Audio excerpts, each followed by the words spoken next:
Okay. I titled this An Hour to Cover All the Religions in the World. Seems ambitious. I thought I would start with a mindfulness-like activity. So you don't have to talk to the person next to you, but I'm just curious what comes up for you when you see this picture. Just think to yourself, let's enter a zone. Does anyone mind sharing with me? What comes up for you with this picture?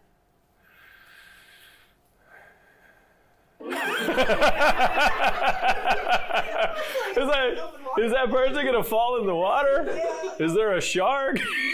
That's what I went with, but yeah, I like anxiety too. That was amazing. There's a book that one of my friends wrote called Quieting or Slowing, something like this. And it feels like nowadays we're so busy.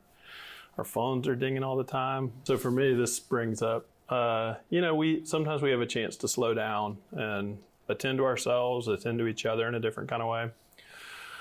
So one metaphor for what we're doing today is golf. Is golf a simple game or a complicated game? What do y'all think? If you were going to explain it to, let's see, I have a 6-year-old. If I was just going to tell him what the deal is with golf, is it simple to explain it or hard?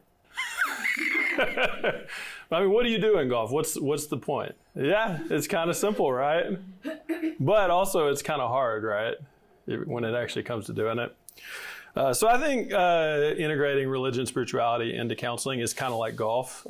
It's simple in a way, and it's hard. So part of the problem, it sounds like y'all might have read parts of the book that we wrote about humility, and it's a little bit of a complement to the competencies language, but sometimes knowledge isn't enough. If knowledge was all you needed, these great courses are awesome. It's like the Netflix of college. So for about $10 a month, I could give you 40 courses on religion. And if you were willing to spend the time, you would learn quite a bit of knowledge about religion. But what would be missing from knowing how to do counseling to integrate religion? Any thoughts? If you were just a big head on a stick and you knew, so if you were just a head on a stick and you knew everything about all the religions throughout all history, but you wanted to be a counselor, what would you still be missing? Any thoughts? So there's skills. Yeah, think about to the multicultural competencies model. So there's knowledge. What are the other two parts? Do y'all remember? It's probably something like attitudes. Oh yeah, y'all might want to study. Okay, so this is a good review as well. So knowledge is good. There's attitude. Is that what y'all teach? Or another word? Yeah. Attitude? Yeah. Okay. So attitude was something to be like, so all of you in the room, you might have like particular biases, good or bad, towards religion and spirituality. So it might be that this is like one of the most important parts of your life. And so if a client came in and they shared a similar identity as you might get really excited, be like, oh, yes, we share an identity. And so you have a reaction. So there's a type of bias that could be positive. And then what would a negative bias be? How could you have a negative bias about religion? Yeah. Religion could have hurt you or someone you love. So then sitting with someone who this might be an important part of their life, but you're having, did y'all talk about countertransference? Yeah, so you might have feelings and you have to somehow get yourself ready to, so knowing about religion, just because you had a PhD in whatever, religious studies, you may know nothing about how to sit with people and integrate this. And then the other part is skills. So you mentioned skills. So there's a whole set of skills of what to actually do. What do you do? So I thought I would just give y'all some easy practice. I wanted to kind of prime, let's have a word of the day that helps us aim for what we're trying to do. Any suggestions for a word of the day? And you can't pick humility, but it could be similar to humility. I can pick one for us. Y'all want me to pick? Sure. Yes, okay. What about something like curiosity? Can y'all get on board with that? So what we're not going to do, even if you were having a reaction where it's like, you remember, I think it's too big of a room for no one in this room to have been hurt by religion. But we're going to be curious. And if if you notice something that we're talking about brings up feelings, that's okay, because we're going to be curious. The other thing is we're going to be non-judgmental. So, our relationships with each other matter much more than anything we would talk about, whatever. So do y'all like that idea? Okay. What I thought I would do is, this is kind of what it feels like to actually try to integrate it, is I'm just going to give you a case where there's someone who's talking in a session, and this is a friend of mine made this video, and I just cut out where he said something, and I'm going to give you a chance when it's basically the counselor's turn to talk, I'm going to let you say what you think you might say. So you'll turn to the person next to you, and that's what you'll do. Does that make sense? All right, so I'll just stop it there. We have more, and I'll send my slides to Dr. Turner if y'all want to watch the rest of her video.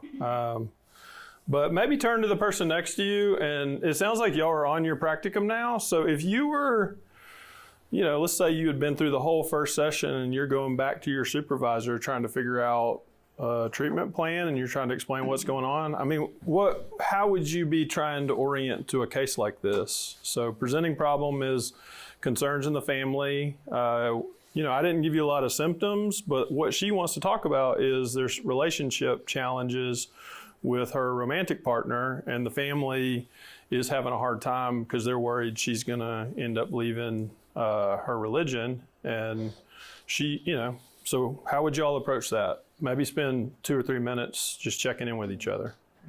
So it seems like there's some good discussion. Y'all want to share some thoughts y'all had about this case? I'm just going to take a few notes. There's no wrong answers. What were y'all thinking? If this was a giant group supervision, what would y'all be thinking? Yeah.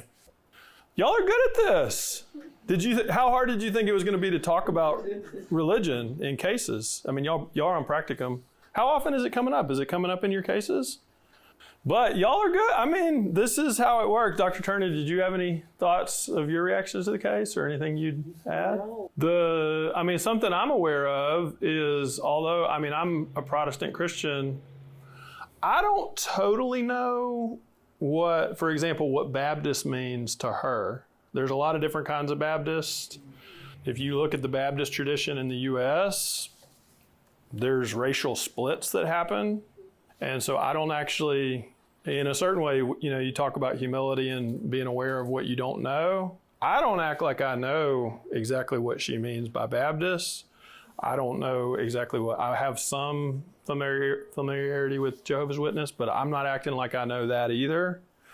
So I think I have a general sense of there's a lot I don't quite know. I also hear her communicating that she doesn't totally fit. So she doesn't totally fit with her family, and she's not totally fitting in some of these different traditions. So that, I hope y'all are kind of hearing that piece. So just because someone is in a community, the way I think of it is it's almost like a family. You can be in a family and no one has a perfect family. And some families can have serious dynamics going on. Well, that's similar with any kind of religious community. Some of them are very healthy, and some of them can have serious dynamics happening within the community. And some of those, it's not necessarily healthy. So what's kind of tricky, honestly, if you're trying to do this work, is you have to somehow stay balanced enough not to think religion and spirituality is all good or all bad.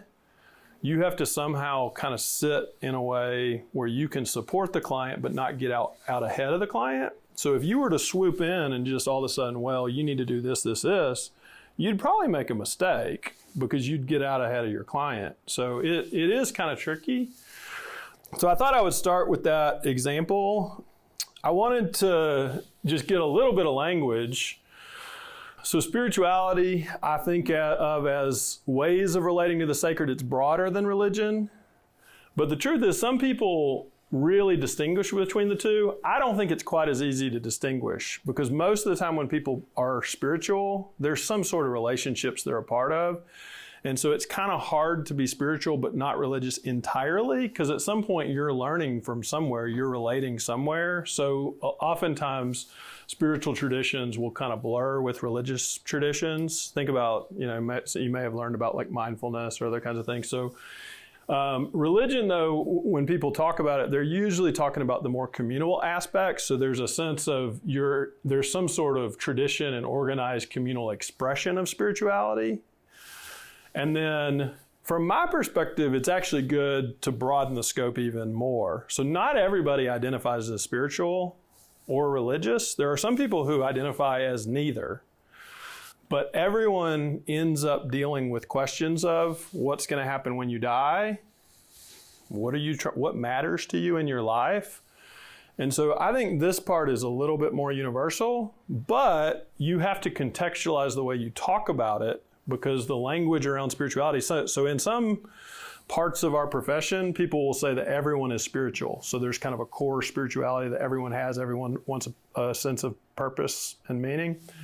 I would warn against that because not everyone views themselves as spiritual. So I think it's better to, what you're trying to do is use inclusive language. And what I would suggest just practically is see if you can follow and pick up on the language of your client. So she's using the language of God. I think it would be okay to follow her language. You don't want to impose language that she hasn't introduced. I think that's just a practical rule of thumb.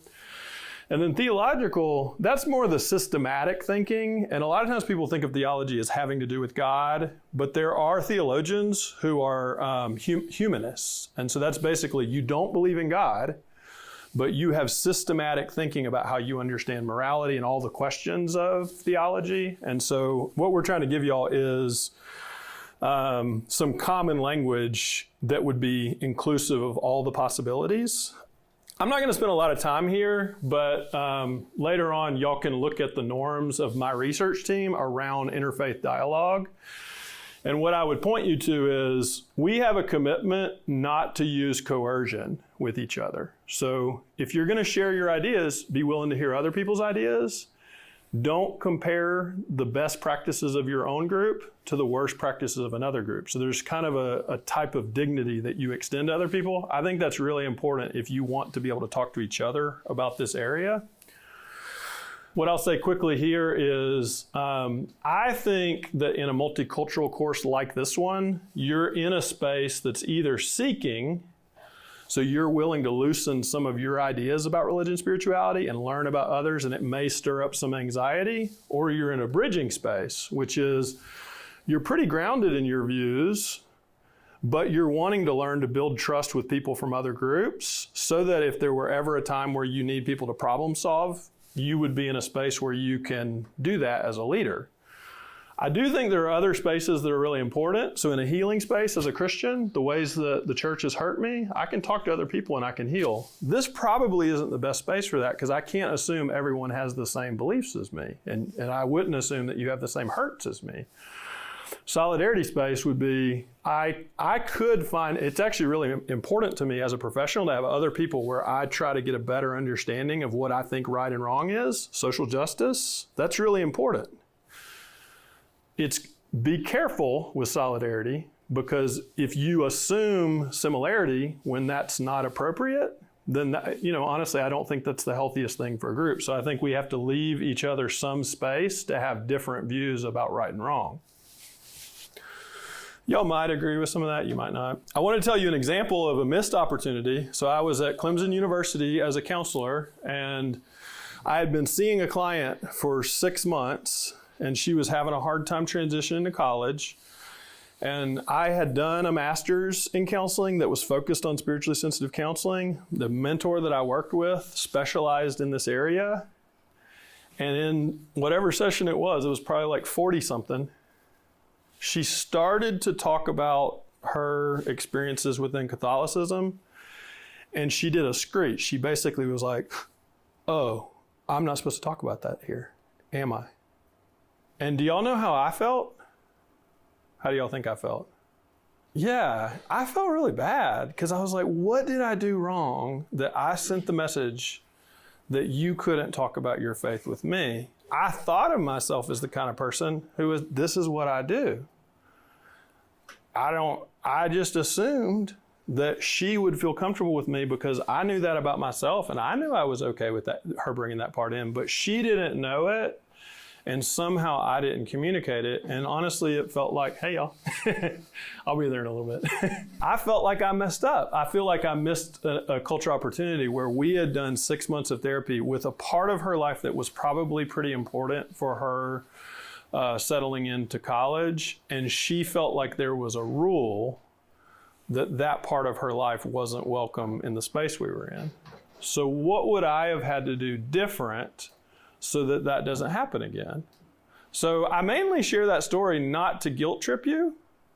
It's just, this is kind of how life works. Like, as a counselor, there are taboos and there are topics where your client will just make their own assumptions about what they can talk with you about. And unless you're the one who kind of bridges the space, they may very well come in and just follow the rules for the rest of their life. It would be similar with like sexuality. If the rules are that you keep that part intimate and private as separated, then your client may follow that rule and they may keep that part of themselves separate. But the problem with that, what's the problem with that in counseling? If people keep a part of their lives that's really core to who they are separate from the process of therapy, what could go wrong with that? Yeah, they're like partitioning themselves. And so, I mean, I don't know what your theory is of what healing looks like, but I guess part of my, implicit theory is that there's something about being able to trust someone with parts of yourself that you've had to hide and maybe keep concealed, and to be able to trust someone with that in a whole body, like a holistic way. That trust piece, that relational piece, is part of what happens that helps people heal. And there's a type of integrity that happens when people do that. And so in a certain way, if they don't trust you culturally, then they may be missing something that would have otherwise helped them heal. Does that make sense? Do y'all agree with that? Yeah. So, Dr. Turner, anything you'd add to that? Or does that sound? The other thing I would say too is, like, it's not, in Dr. Davis's example, it's not always your fault, I should say, that the person doesn't feel comfortable. Sometimes it's because of the fact that they've been discriminated against by other people that they're bringing into the room, and so it just takes them more time to. So if Dr. Turner was my supervisor, I would have actually had to talk with her to deal with my feelings about that, because did I do something wrong? I'm not sure. It's actually hard to know. Yeah. It's possible that she told me when she was ready, and it just took 6 months for her to bring that part of her life in. I mean, in the Northeast, for example, people keep religion very, very private. So in certain parts of the country or the world, people may be very private about religion. So for you to push past their boundaries and they're not ready, that could be a problem too. So what's tricky about some of this is that it's not like there's a right or wrong answer per se. So you kind of need a type of wisdom to make good judgment about it. And you really, the same way that we talked about things together at the beginning, my belief is that you need spaces that are safe for you to kind of make meaning about this, because the decisions you're making, it's not like it's easy. Like it's pretty nuanced. So, I mean, what I was hoping to do is just give y'all some thoughts of how to orient to some of these kinds of issues. One is, my belief is that whether someone's religious or spiritual or not, one way to think about it is, what are the parts of people's life that are most precious to them? If you were to ask, like, what is it in your life that matters most to you? So here's a couple of quotes from Wendell Berry that I liked. There are no unsacred places. There are only sacred places and desecrated places. I like this one on community. A community is a mental and spiritual condition of knowing that the place is shared, and that the people who share the place and define and limit the possibilities of each other's lives. So to give you a sense of this, I think one way kind of to broach cultural opportunities in this area is just to be willing to ask people about things that matter to them. So there's an article I can send y'all on like a way of helping people develop closer friendships. And a lot of the questions in that I think would get you into spirituality and religion if that's salient in people's lives. So for example, my view is that when you ask people about good things in their life, I think you're tapping into a type of orienting that it gets at the essence of a person. So even when I ask my own child, like, what's your favorite color? My favorite color is blue. Is that a preference? I mean, it kind of is a preference. There's no right or wrong answer on that. But in a certain way, my belief is, and what I would kind of encourage y'all to start thinking of is, when you ask people about the things that are dearest to people, what they love the most, I think you're possibly tapping into something that is, and it's a little hard to get inclusive language that's going to work for everybody in this room, but you're getting closer to something that could be sacred to a person, something most precious. So if I were to ask you, like, if your house was burning down and you had to go get one physical object, what would you get? That's getting closer to the sacred for you. If I were to ask you, there's a movie, y'all remember the movie 50 First Dates? So if you had to write down in a journal 3 memories that if you weren't going to remember your life tomorrow and you only had 3 things that you would remember to kind of help you bring you back to who you are, what would those memories be? Well, I think that's getting closer to what's sacred about a person. So to give you an example, just from, I thought I could use myself here. My mom passed away when I was 25 of ovarian cancer, and she wrote a couple of poems that I still really treasure. I'll send these to y'all later because it's probably a little too small to read. But she homeschooled us through 7th grade, and she wrote a poem about motherhood that, I think is really beautiful. And another poem that she wrote as she was dying was she just listed the things that she loves. Well, I actually think that's a good way for you to get to know a person in this area of spirituality and religion, is to orient yourself to strengths.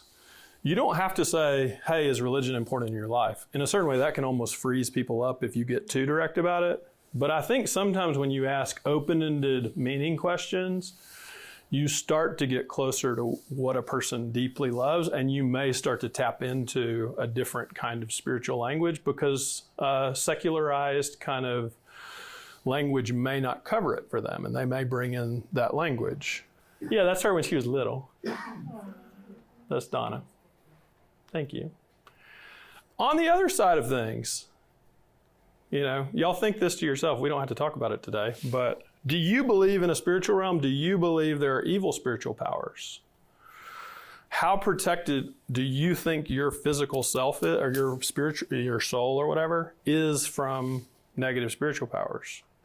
Whatever your answers are to that, what I can tell you is the dominant view in the world is not the dominant Western view. So most people in the world think that yes, there are spiritual powers, and 2, they don't assume that there's an impervious, like basically, I'm a Christian. Generally what I was taught is that the Holy Spirit is more powerful than any other spirit, so I don't have to worry about myself being, influenced by negative powers because the Holy Spirit's more powerful. So when I grew up, I didn't have a sense of that my spiritual being was at risk, per se. What you should know is just because you have beliefs, you may not believe in a spiritual realm, but your client may. And so in a certain way, when negative things happen, trauma happens to them, they may be dealing with a very different set of experiences than you would imagine. And so it can mess up your empathy not to have a sense of that. Does that part make sense? Yeah. I'll kind of go quickly over this part, but in the part of the book where we talk about cultural comfort, how do you grow in your maturity to kind of sit with these kind of issues? I did want to give you all a couple of thoughts here. So part of what I think can make this area really hard is you're acculturating to a field that has its own professional culture. And it's not exactly the same as the family you grew up in. So the same models that y'all may have learned about for like immigration, acculturation, you can apply that to professional acculturation. So the ideal for me is that I am fully integrated where I can be a good citizen here and I can stay connected to my family of origin. But what y'all can know about that for me is if I mess that up, I could actually lose respect here and lose respect in my family of origin. It's not guaranteed that I pull that off well and I stay a good citizen in both communities. I think that's true of all of you. And religion may not be the area that puts that the stake at most for you. It may be race. It may be another aspect of identity. It may be sexuality. But I think what can be tricky about cultural issues is sometimes you can end up in a loyalty bind where you're in a situation and what one group wants from you is different from what another group wants from you. Does that part make sense? So that's a part that I would say you need multiple communities to help you navigate a process of maturing and growing because no one community can kind of give you everything. So I gave y'all a few pictures. I mean, this is my family. Y'all can guess, like, what kind of issues do you think were hard for me growing up? So my family, I've got 4 kids. We were all homeschooled. My mom was very, very religious family. My dad was from rural South Georgia. This is me. Mom, Kelly is next, Keith, and my sister. We both looked unhappy because we were being forced to be in a picture. You look the same. Do I really?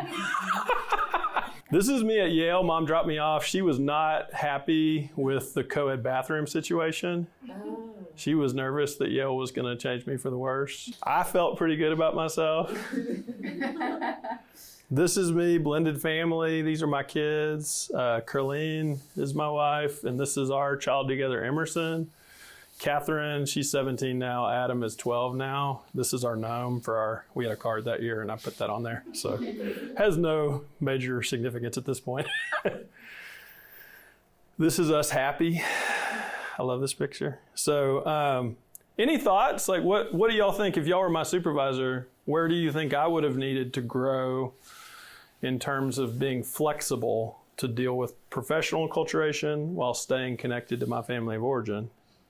It's so accurate, though. Like, I had been shielded from a whole set of experiences of how other people might experience white Christians, white Southern Christians. Growing up, I thought white Christians were generally perceived as the best. I thought we were great. So, I mean, you were a kid too, right? Like, in your family of origin, most families give you a sense of pride, right? So I had a sense of pride.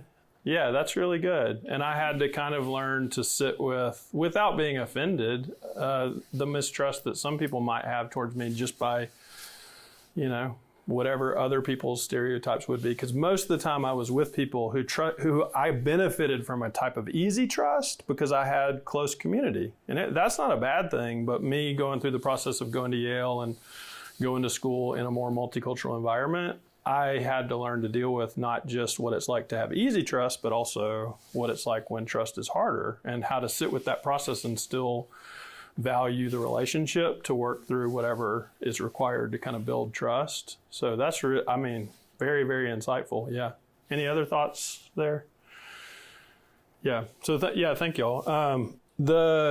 I'll give you a couple other quick thoughts. So, one thing I'll say, y'all can watch this later. There are traditions.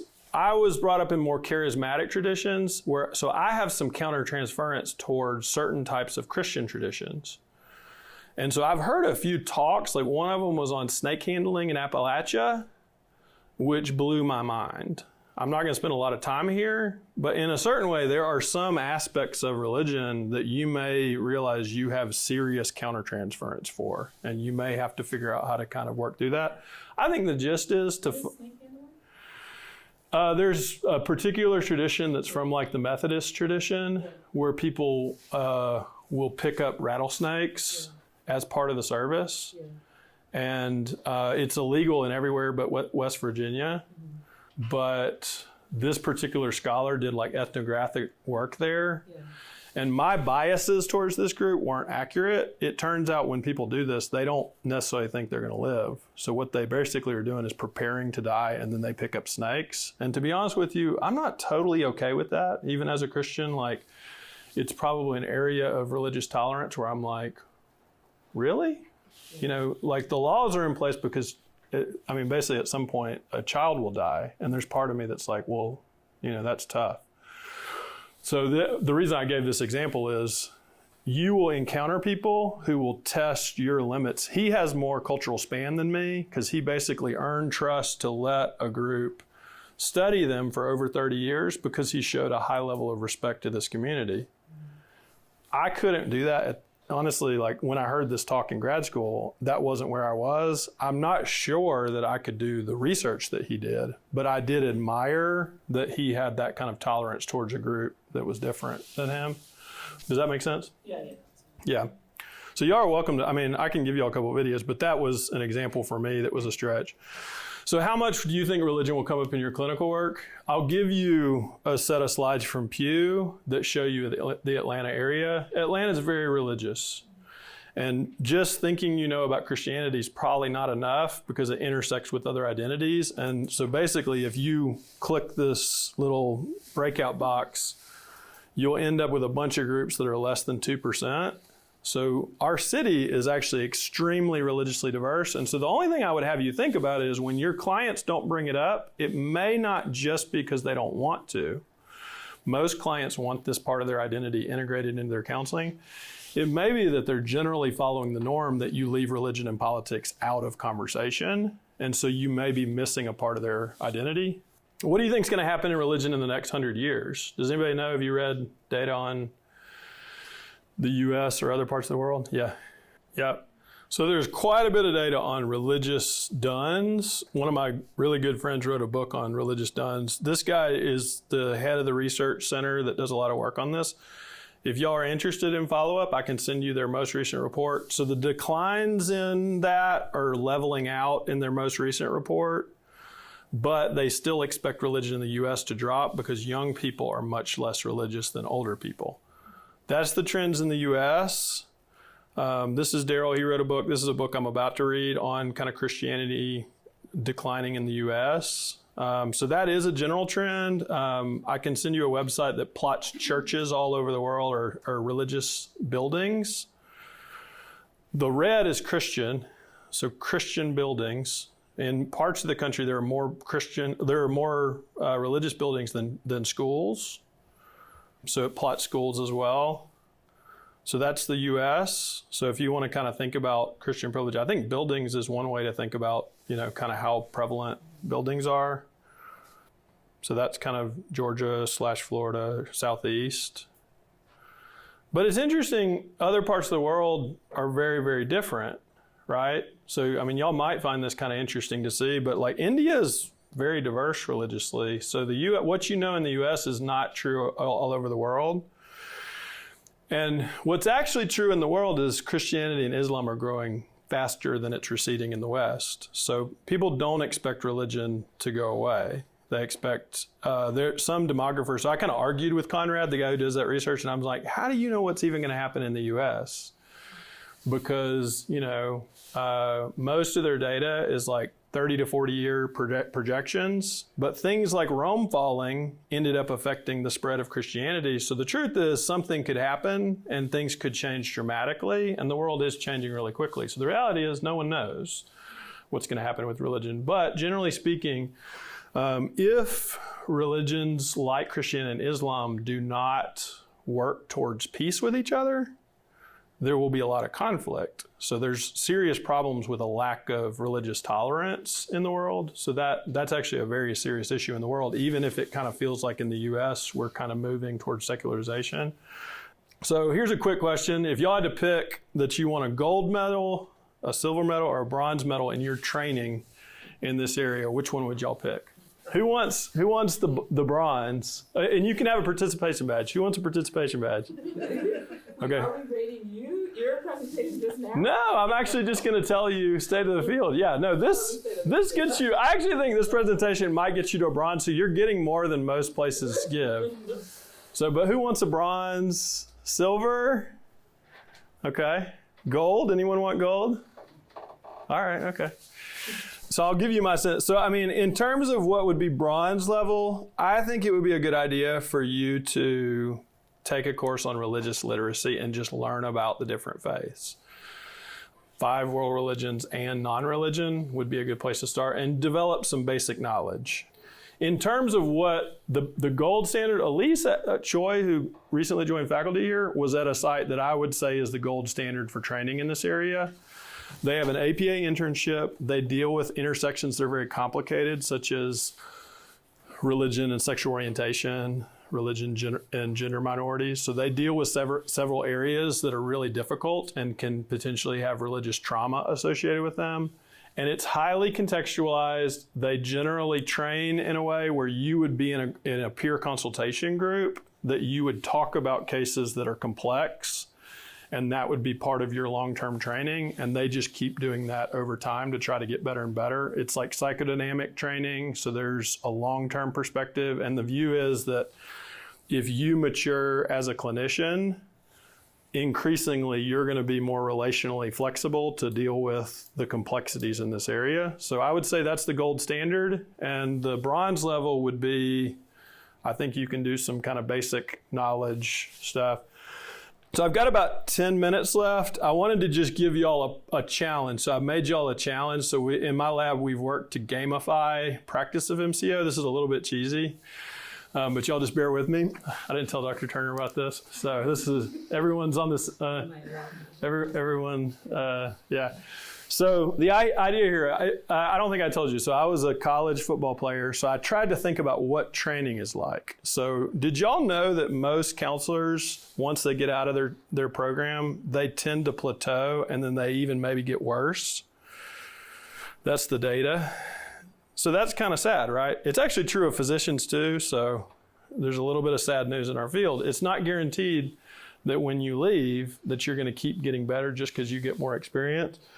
So the idea here is, what kind of practices would you need to engage as a professional so that you have a learning mindset? Like, you keep growing, you keep learning. Well, one thing I would say is, it's not really enough for me to guilt trip y'all, because there's so much to learn. You actually would just have to want to learn because you want to be a better counselor. So somehow there's going to have to be an intrinsic motivation that drives you wanting to grow. So I'll kind of give you all the concept here. What we did is kind of like a workout metaphor. So I'm going to give you one challenge that's like a gentle hill. So you don't have to spend much time training. Y'all could go for a walk to Centennial Park. The next level would be Kennesaw Mountain. Do y'all know Marietta, Atlanta? Yeah. So that's what is that, like a mile? So you could probably do that even if you were out of shape, but you would be tired. And then Mount Rainier, how long do you probably need to train for that? Where is that? It's in Seattle. It's pretty big. You probably need to train or you'll get up there and be hurting. And then Mount Everest, that's the biggest. So I'm going to basically give y'all my sense of what it would take if you didn't want to just kind of have an hour, but you wanted this to be an area that you were going to grow throughout your careers, what you could do. And I wanted to give you the scoring system. So we're not going to do Wellness Ninja because I would get sued for that. So I actually used pets in our family. So Emerson, we gave him a fish first, and then cat is not high for us because Carlene's allergic to cats, but they're really good animals. Bunny is what we got Emerson next. This is a picture of our bunny that we just got. Black Lab is our beloved pet. Our Black Lab died about 6 or 7 years ago, and so this is beloved. And then the next set of things are combining humility with other virtues. So baby lion, that's hope, because one day baby lion's going to be a lion. Tiger, that's what I wanted to be when I was a kid. Courage. Lioness, so I don't know if y'all know about women lions, but they work really well together and they do almost all the hunting for lions. And then owl, that's a shout out to Kennesaw. They're great, but you know what's better than owl? Boom. So anyway, we have a scoring system that goes up to panther. And you basically we're having fun as our lab, just kind of coming up with a challenge system. So let me give you a sense. So I made this challenge specifically for y'all. We're making different challenges. I'm going to skip over this one. So this is the one I made for y'all. So the hill, there's a training that's about an hour that I'll send to Dr. Turner that is a Harvard psychiatry training on integrating spirituality and religion into group psychotherapy inpatient. And they model the whole thing. So I think that would be really good to watch. And it would give you a sense at an elite place that's in the Northeast and kind of a culture that would be, this would be pushing the limits a little bit. They integrated this into an elite training site. And I gave you another talk by David Rossmer, the person who developed that training. Okay, Kennesaw Mountain. And these are all on your slides? Yeah. The full training? Yeah, I'll send these to y'all. Yeah. I only had an hour, so I couldn't cover everything. So Kennesaw Mountain would be, Sally and I did a fellowship with Life Worth Living. We're trying to integrate a strength-focused perspective. So I gave you all a couple of podcasts from the guy that we're studying with on asking questions that would tap into people's deepest sources of meaning. So if y'all did that and you come back and tell me, I will elevate you in the MCO game. And we actually have a conference at the end of the year. If y'all can get to Black Panther status, there'll be an award.